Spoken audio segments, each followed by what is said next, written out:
Salam kasih Kristus menyertai kita. Sungguh senang Tuhan jumpakan kita di gerakan membaca Alkitab.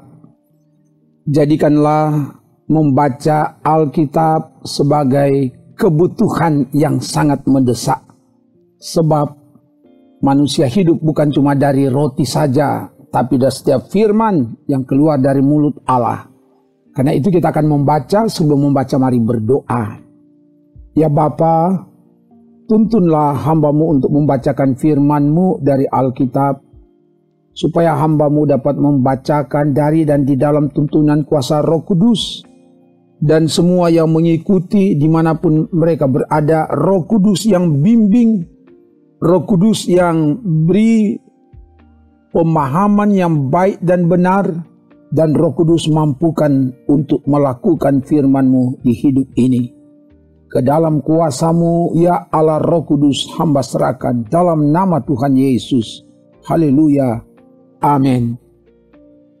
Kita ada di hari ke-83. Dan di hari ke-83 ini, kita akan membaca dari 1 Samuel pasal 8 sampai pasal 11. Begini dikatakan. Setelah Samuel menjadi tua, diangkatnyalah anak-anaknya laki-laki menjadi hakim atas orang Israel. Nama anaknya yang sulung ialah Yoel, dan nama anaknya yang kedua ialah Abia. Keduanya menjadi hakim di Bet-Sheba. Tetapi anak-anaknya itu tidak hidup seperti ayahnya. Mereka mengejar laba, menerima suap, dan memutarbalikkan keadilan. Sebab itu berkumpullah semua tua-tua Israel, mereka datang kepada Samuel di Rama dan berkata kepadanya, "Engkau sudah tua dan anak-anakmu tidak hidup seperti engkau. Maka angkatlah sekarang seorang raja atas kami untuk memerintah kami seperti pada segala bangsa-bangsa lain." Waktu mereka berkata, "Berikanlah kepada kami seorang raja untuk memerintah kami," perkataan itu mengesalkan Samuel. Maka berdoalah Samuel kepada Tuhan. Tuhan berfirman kepada Samuel, "Dengarkanlah perkataan bangsa itu dalam segala hal yang dikatakan mereka kepadamu. Sebab bukan engkau yang mereka tolak, tetapi akulah yang mereka tolak, supaya jangan aku menjadi raja atas mereka. Tepat seperti yang dilakukan mereka kepadaku sejak hari aku menuntun mereka keluar dari Mesir sampai hari ini, yakni meninggalkan daku dan beribadah kepada Allah lain. Demikianlah juga dilakukan mereka kepadamu. Oleh sebab itu, dengarkanlah permintaan mereka, hanya peringatkanlah mereka dengan sungguh-sungguh dan beritahukanlah kepada mereka apa yang menjadi hak raja yang akan memerintah mereka." Dan Samuel menyampaikan segala firman Tuhan kepada bangsa itu yang meminta seorang raja kepadanya. Katanya, "Inilah yang menjadi hak raja yang akan memerintah kamu itu. Anak-anakmu laki-laki akan diambilnya dan dipekerjakannya pada keretanya dan pada kudanya, dan mereka akan berlari di depan keretanya. Ia akan menjadikan mereka kepala pasukan 1.000 dan kepala pasukan 50. Mereka akan membajak ladangnya dan mengerjakan penuaian baginya. Senjata-senjatanya dan perkakas keretanya akan dibuat mereka. Anak-anakmu perempuan akan diambilnya sebagai juru campur rempah-rempah, juru masak dan juru makanan. Selanjutnya dari ladangmu, kebun anggurmu dan kebun zaitunmu akan diambilnya yang paling baik dan akan diberikannya kepada pegawai-pegawainya. Dari gandummu dan hasil kebun anggurmu akan diambilnya 1/10 dan akan diberikannya kepada pegawai-pegawai istananya dan kepada pegawai-pegawainya yang lain. Budak-budakmu laki-laki dan budak-budakmu perempuan ternakmu yang terbaik dan keledai-keledaimu akan diambilnya dan dipakainya untuk pekerjaannya. Dari kambing dombamu akan diambilnya 1/10 dan kamu sendiri akan menjadi budaknya. Pada waktu itu kamu akan berteriak karena rajamu yang kamu pilih itu, tetapi Tuhan tidak akan menjawab kamu pada waktu itu. Tetapi bangsa itu menolak mendengarkan perkataan Samuel dan mereka berkata, "Tidak, harus ada raja atas kami."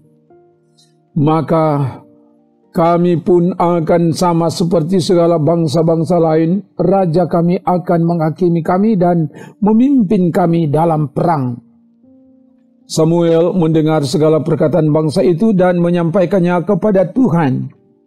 Tuhan berfirman kepada Samuel, "Dengarkanlah permintaan mereka dan angkatlah seorang raja bagi mereka." Kemudian berkatalah Samuel kepada orang-orang Israel itu, "Pergilah masing-masing ke kotanya." Ada seorang dari daerah Benyamin namanya Kis bin Abiel bin Seror bin Bekorat bin Afia, seorang suku Benyamin, seorang yang berada. Orang ini ada anaknya laki-laki namanya Saul, seorang muda yang elok rupanya. Tidak ada seorang pun dari antara orang Israel yang lebih elok daripadanya. Dari bahu ke atas ia lebih tinggi daripada setiap orang sebangsanya. Kis, ayah Saul itu kehilangan keledai-keledai betinanya. Sebab itu berkatalah Kis kepada Saul anaknya, "Ambillah salah seorang bujang, bersiaplah dan pergilah mencari keledai-keledai itu."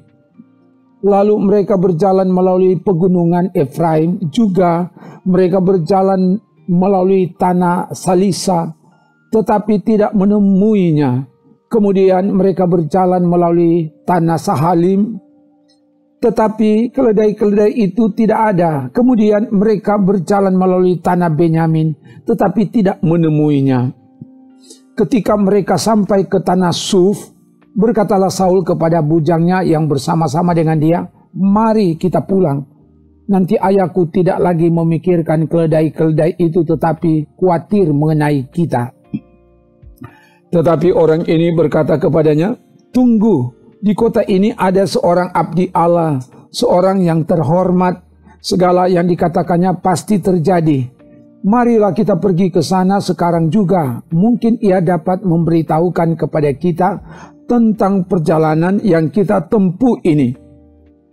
Jawab Saul kepada bujangnya itu, "Tetapi kalau kita pergi, apakah yang kita bawa kepada orang itu? Sebab roti di kantong kita telah habis, dan tidak ada pemberian untuk dibawa kepada abdi Allah itu. Apakah yang ada pada kita?" Jawab bujang itu pula kepada Saul, "Masih ada padaku 1/4 sikal perak.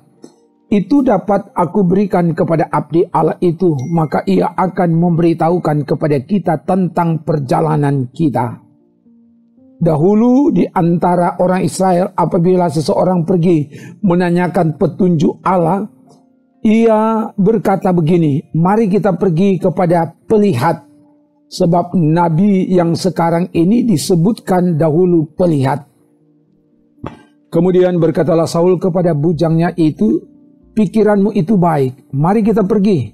Maka pergilah mereka ke kota, ke tempat abdi Allah itu. Ketika mereka naik jalan pendakian ke kota itu, mereka bertemu dengan gadis-gadis yang keluar hendak menimba air. Mereka bertanya kepada gadis-gadis itu, "Pelihat ada di sini?" Jawab gadis-gadis itu kepada mereka, "Ya, ada. Baru saja ia mendahului kamu. Cepat-cepatlah sekarang. Ia datang ke kota hari ini, karena ada perjamuan korban untuk orang banyak di bukit pada hari ini. Apabila kamu masuk ke kota, kamu akan segera menjumpainya sebelum ia naik ke bukit untuk makan. Sebab orang banyak tidak akan makan sebelum ia datang, karena dialah yang memberkati korban. Kemudian barulah para undangan makan. Pergilah sekarang, sebab kamu akan menjumpainya dengan segera." Maka naiklah mereka ke kota, dan ketika mereka masuk kota, Samuel yang berjalan keluar untuk naik ke bukit berpapasan dengan mereka. Tetapi Tuhan telah menyatakan kepada Samuel sehari sebelum kedatangan Saul demikian, "Besok kira-kira waktu ini aku akan menyuruh kepadamu seorang laki-laki dari tanah Benyamin. Engkau akan mengurapi dia menjadi raja atas umatku Israel, dan ia akan menyelamatkan umatku dari tangan orang Filistin. Sebab aku telah memperhatikan sengsara umatku itu, karena teriakannya telah sampai kepadaku." Ketika Samuel melihat Saul, maka berfirmanlah Tuhan kepadanya, "Inilah orang yang kusebutkan kepadamu itu. Orang ini akan memegang tampuk pemerintahan atas umatku." Dalam pada itu Saul datang mendekati Samuel di tengah pintu gerbang dan berkata, "Maaf, di mana rumah pelihat itu?" Jawab Samuel kepada Saul, katanya, "Akulah pelihat itu. Naiklah mendahului aku ke bukit. Hari ini kamu makan bersama-sama dengan daku. Besok pagi aku membiarkan engkau pergi, dan aku akan memberitahukan kepadamu segala sesuatu yang ada dalam hatimu. Adapun keledai-keledaimu yang telah hilang 3 hari lamanya sampai sekarang, janganlah engkau khawatir sebab telah ditemukan. Tetapi siapakah yang memiliki segala yang diingini orang Israel? Bukankah itu ada padamu dan pada seluruh kaum keluargamu?" Tetapi jawab Saul, "Bukankah aku seorang suku Benyamin, suku yang terkecil di Israel? Dan bukankah kaumku yang paling hina dari segala kaum suku Benyamin? Mengapa Bapa berkata demikian kepadaku?" Sesudah itu Samuel mengajak Saul dan bujangnya, dibawanya ke pendopo dan diberikannya kepada mereka tempat utama di depan para undangan yang banyaknya kira-kira 30 orang. Berkatalah Samuel kepada juru masak, "Berikanlah sekarang bagian yang ku berikan kepadamu tadi, dengan pesan, simpanlah ini dahulu." Lalu juru masak itu menghidangkan paha dan apa yang termasuk ke situ dan meletakkannya ke depan Saul. Dan Samuel berkata, "Lihat, yang tinggal ini diletakkan ke depanmu. Makanlah, sebab telah disimpan bagimu untuk perayaan ini. Ketika aku berkata, aku telah mengundang orang banyak, demikianlah pada hari itu Saul makan bersama-sama dengan Samuel. Sesudah itu turunlah mereka dari bukit ke kota, dan Samuel bercakap-cakap dengan Saul di atas soto. Mereka bangun pagi-pagi, dan ketika fajar menyingsing, Samuel memanggil Saul yang ada di atas soto itu. Katanya, "Bangunlah, aku akan mengantarkan engkau." Lalu Saul bangun, dan mereka keduanya pergi keluar, yakni ia dan Samuel. Ketika mereka turun sampai ke ujung kota, berkatalah Samuel kepada Saul, "Katakanlah kepada bujang itu, supaya ia pergi mendahului kita. Tetapi berhentilah engkau sebentar, maka aku akan memberitahukan kepadamu firman Allah." Lalu Samuel mengambil buli-buli berisi minyak, dituangnyalah ke atas kepala Saul, diciumnyalah dia sambil berkata, "Bukankah Tuhan telah mengurapi engkau menjadi raja atas umatnya Israel? Engkau akan memegang tampuk pemerintahan atas umat Tuhan, dan engkau akan menyelamatkannya dari tangan musuh-musuh di sekitarnya. Inilah tandanya bagimu bahwa Tuhan telah mengurapi engkau menjadi raja atas miliknya sendiri. Apabila engkau pada hari ini pergi meninggalkan aku, maka engkau akan bertemu dengan 2 orang laki-laki di dekat kubur Rahel di daerah Benyamin, di Selsa. Mereka akan berkata kepadamu, keledai-keledai yang engkau cari itu telah ditemukan, dan ayahmu tidak memikirkan keledai-keledai itu lagi, tetapi ia khawatir mengenai kamu. Katanya, apakah yang akan kuperbuat untuk anakku itu? Dari sana engkau akan berjalan terus lagi dan sampai ke pohon Tarbantin Tabor. Maka di sana engkau akan ditemui oleh 3 orang laki-laki yang naik menghadap Allah di Betel. Seorang membawa 3 ekor anak kambing, seorang membawa 3 ketul roti, dan yang lain lagi sebuyung anggur. Mereka akan memberi salam kepadamu dan memberikan kepadamu 2 ketul roti yang akan kau terima dari mereka. Sesudah itu engkau akan sampai ke Gibea Allah, tempat kedudukan pasukan orang Filistin. Dan apabila engkau masuk kota, engkau akan berjumpa di sana dengan serombongan nabi yang turun dari bukit pengorbanan dengan gambus, rebana, suling, dan kecapi. Di depan mereka, mereka sendiri akan kepenuhan seperti nabi. Maka roh Tuhan akan berkuasa atasmu. Engkau akan kepenuhan bersama-sama dengan mereka dan berubah menjadi manusia lain. Apabila tanda-tanda ini terjadi kepadamu, lakukanlah apa saja yang didapat oleh tanganmu, sebab Allah menyertai engkau. Engkau harus pergi ke Gilgal, mendahului aku, dan camkanlah, aku akan datang kepadamu untuk mempersembahkan korban bakaran dan korban keselamatan. Engkau harus menunggu 7 hari lamanya sampai aku datang kepadamu dan memberitahukan kepadamu apa yang harus kau lakukan. Sedang ia berpaling untuk pergi meninggalkan Samuel, maka Allah mengubah hatinya menjadi lain. Dan segala tanda-tanda yang tersebut itu terjadi pada hari itu juga. Ketika mereka sampai di Gibea dari sana, maka bertemulah ia dengan serombongan nabi. Roh Allah berkuasa atasnya dan Saul turut kepenuhan seperti nabi di tengah-tengah mereka. Dan semua orang yang mengenalnya dari dahulu melihat dengan heran bahwa ia bernubuat bersama-sama dengan nabi-nabi itu. Lalu berkatalah orang banyak yang satu kepada yang lain, apakah gerangan yang terjadi dengan anak Kis itu? Apa Saul juga termasuk golongan nabi? Lalu seorang dari tempat itu menjawab, siapakah bapa mereka? Itulah sebabnya menjadi peribahasa, apa Saul juga termasuk golongan nabi? Setelah habis ia kepenuhan seperti nabi, pulanglah ia. Dan paman Saul berkata kepadanya dan bujangnya, dari mana kamu? Jawabnya, mencari keledai-keledai itu. Tetapi ketika tidak terlihat, maka kami pergi kepada Samuel. Kemudian paman Saul itu berkata, coba ceritakan kepadaku apa yang dikatakan Samuel kepada kamu. Kata Saul kepada pamannya itu, terus saja diberitahukannya kepada kami bahwa keledai-keledai itu telah diketemukan. Tetapi perihal menjadi raja yang telah dikatakan Samuel kepadanya tidak diceritakan kepadanya. Kemudian Samuel mengerahkan bangsa itu ke hadapan Tuhan di Mizpah.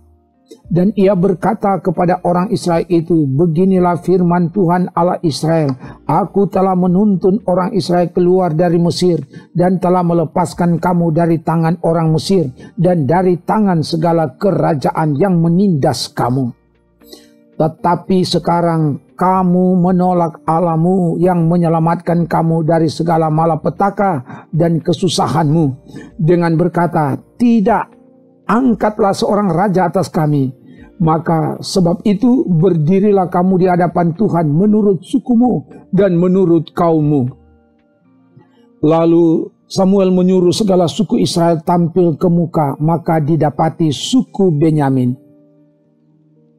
Sesudah itu disuruhnyalah suku Benyamin tampil ke muka menurut kaum keluarganya, maka didapati kaum keluarga Matri. Akhirnya disuruhnyalah kaum keluarga Matri tampil ke muka seorang demi seorang, maka didapati Saul bin Kis. Tetapi ketika ia dicari, ia tidak diketemukan. Sebab itu ditanyakan pulalah kepada Tuhan, apa orang itu juga datang kemari? Tuhan menjawab, sesungguhnya ia bersembunyi di antara barang-barang. Berlarilah orang ke sana dan mengambilnya dari sana. Dan ketika ia berdiri di tengah-tengah orang-orang sebangsanya, ternyata ia dari bahu ke atas lebih tinggi daripada setiap orang sebangsanya. Dan Samuel berkata kepada seluruh bangsa itu, "Kamu lihatkah orang yang dipilih Tuhan itu? Sebab tidak ada seorang pun yang sama seperti dia di antara seluruh bangsa itu." Lalu bersoraklah seluruh bangsa itu, "Demikian hidup raja." Kemudian Samuel menguraikan kepada bangsa itu tentang hak-hak kerajaan, menuliskannya pada suatu piagam dan meletakkannya di hadapan Tuhan. Sesudah itu Samuel menyuruh seluruh bangsa itu pulang masing-masing ke rumahnya.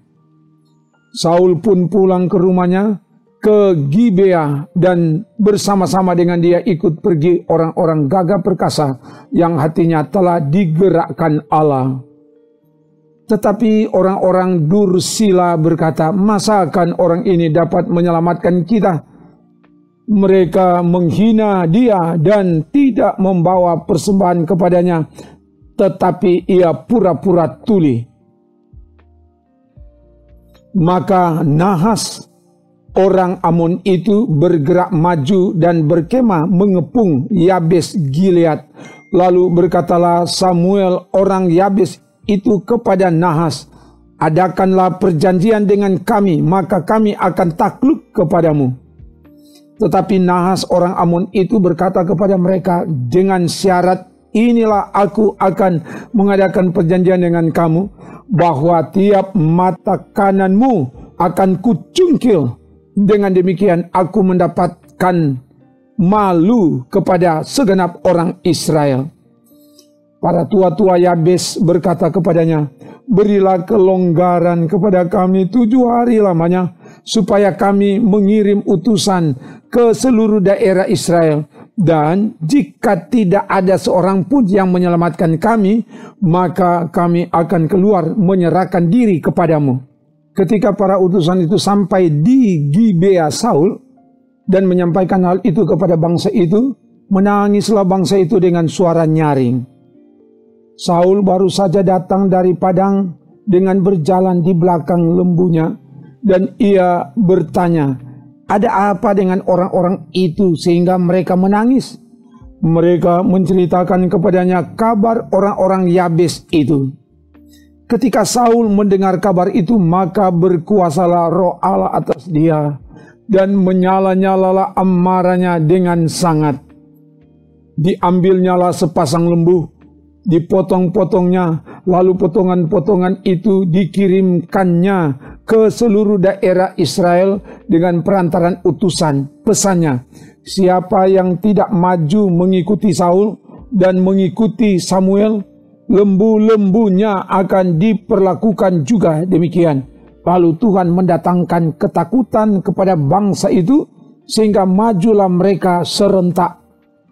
Ketika Saul memeriksa barisan mereka di Besek, maka ada 300.000 orang Israel dan 30.000 orang Yehuda. Kepada para utusan yang datang itu dikatakan, "Beginilah kamu katakan kepada orang-orang Yabes Gilead, besok pada waktu panas teriknya matahari akan datang bagimu penyelamatan." Ketika para utusan kembali dan memberitahukan hal itu kepada orang-orang Yabes, bersukacitalah mereka. Lalu orang-orang Yabes itu berkata kepada Nahas, "Besok kami akan keluar menyerahkan diri kepadamu, maka bolehlah kamu lakukan terhadap kami apapun yang kamu pandang baik."